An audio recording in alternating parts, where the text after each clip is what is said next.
Assalamualaikum warahmatullahi wabarakatuh. Perkenalkan nama saya Junar Fauzi dengan NIM 0498070332. Baiklah, saya akan mengerjakan tugas 3 dari pemrograman berbasis perangkat bergerak. Baik, kita akan disuruh untuk melihat terlebih dahulu pada file PDF-nya.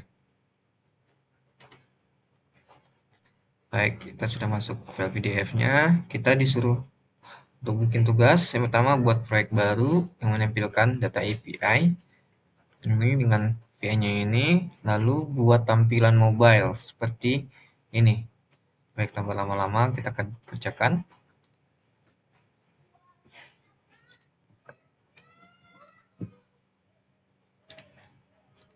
Baik, kita akan masuk ke tugas 3. Lalu setelah itu kita masuk ke terminal. Kita cek terlebih dahulu versi Node-nya. Oke, versi Node-nya sudah terinstall dan juga sudah terupdate. Lalu kita install Vue-nya.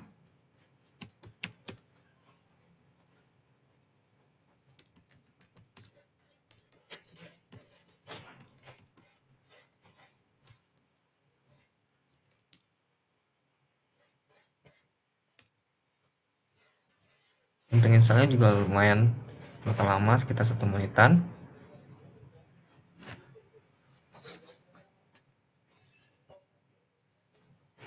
Oke, setelah diinstal,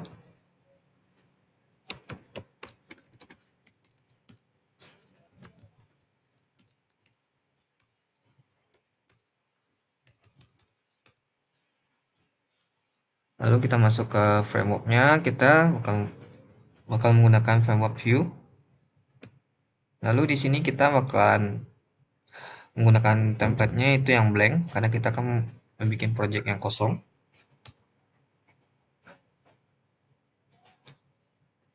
Lalu tunggu sebentar.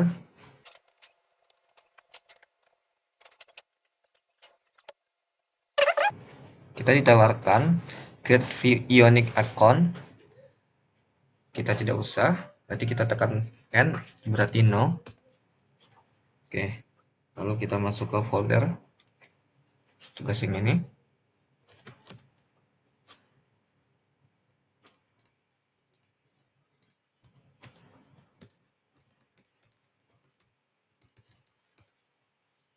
Oke, setelah itu kita akan terlebih dahulu foldernya.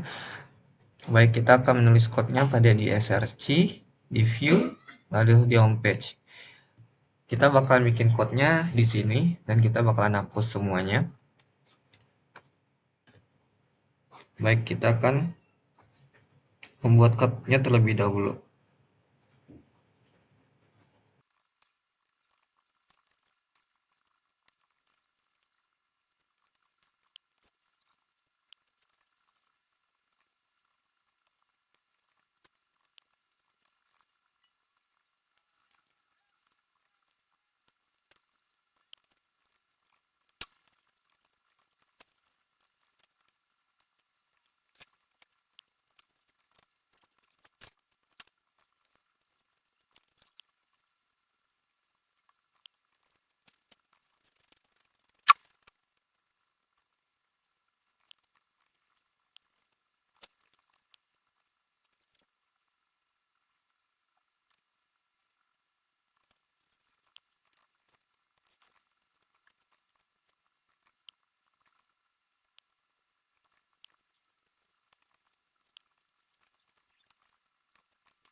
Oke, sudah selesai. Baik, kita akan coba menjalankannya. Sini kita sudah mengcopy yang sebelumnya tadi, yang untuk KPI-nya. Baik, kita balik ke terminal lagi.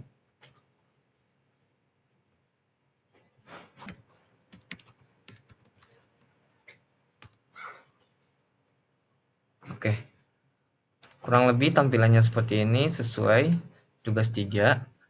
Tapi di sini ditulis disuruh buat tampilan aplikasi mobile. Baik, kita dalam ini masih bentuk web, kita bakalan bikin dalam versi mobilenya. Baik, saya udah download ekstensinya.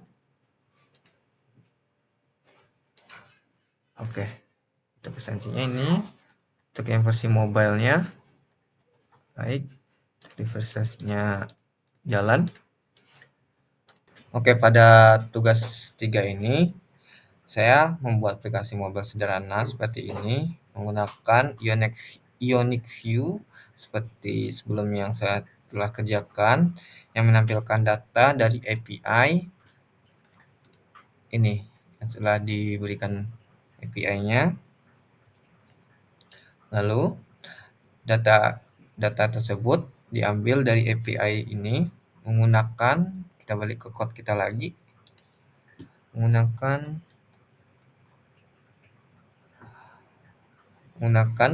fungsi dari fetch yang mana menggunakan metode ini, yaitu get crypto data. Setelah data diambil dan berhasil, maka akan diperoleh dan datanya disimpan ke dalam variabel cryptolist. Lalu setelah itu saat halaman pertama kali dibuka, fungsi dari get crypto data yang ini pada metode yang ini dijalankan secara otomatis melalui mounted pada metode ini, sehingga data di kripto langsung ditampilkan tanpa perlu proses tambahan yang lainnya. Dan kemudian di sini saya juga menggunakan perulangan yang ini V4 dalam bentuk card. Setiap card menampilkan informasi seperti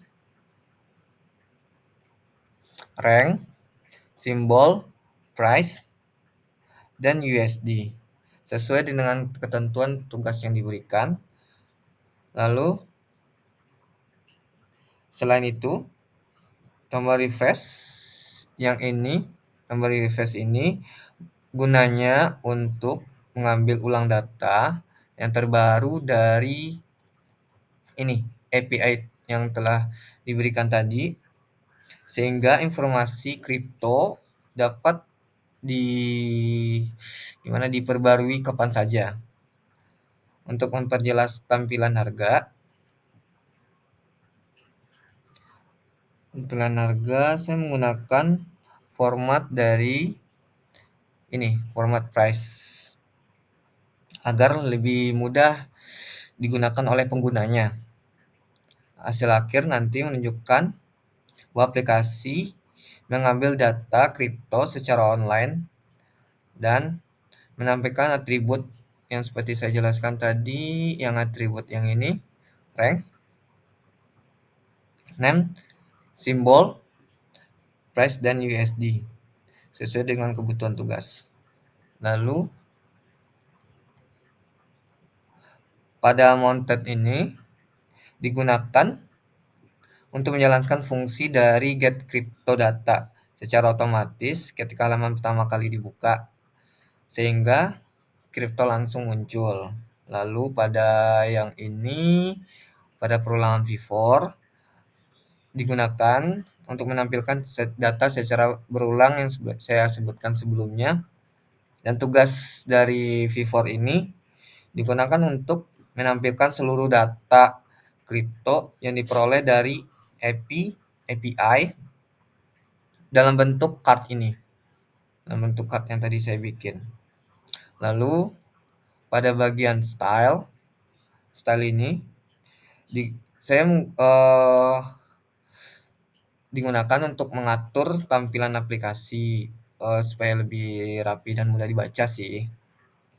Pada bagian ini, saya mengatur warna latar belakang, ukuran, posisi konten, tampilan tombol refresh, serta tampilan card yang tadi digunakan untuk menampilkan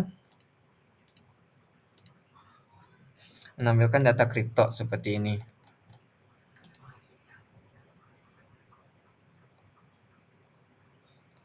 Terus saya juga mengatur tata letaknya itu saya menggunakan pada card row. Itu saya menggunakan flag box, ada display flag ini. Sehingga informasi pada rank, simbol, dan price USD tadi dapat ditampilkan sejajar dalam satu baris. Selain itu juga saya mengatur ukuran font, warna teks yang di sini sehingga lebih nyaman dilihat oleh pengguna. Oke, baik, sekian dari presentasi saya. Jika ada kurang, mohon dimaafkan. Assalamualaikum warahmatullahi wabarakatuh.